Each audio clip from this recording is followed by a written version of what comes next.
Hey guys, welcome to Holy Smokes. Thanks for joining.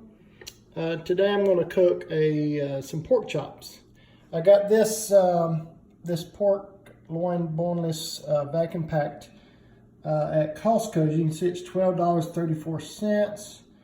It's 6.5 pounds, so there's a lot of meat that you can you can enjoy with this.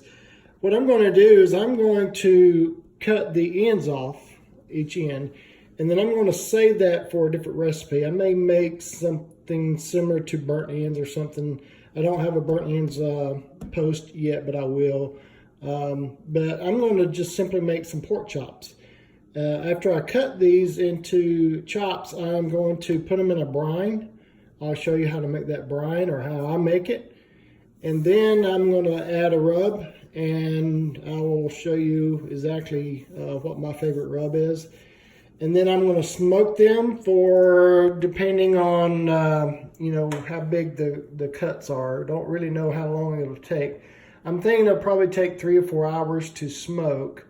But again, it just depends on what the meat decides to do. Again, we always cook to temperature, not to time. So I'm going to guess it's going to take about 3 hours. And then I will show you the final product, and I hope you enjoy. Thank you.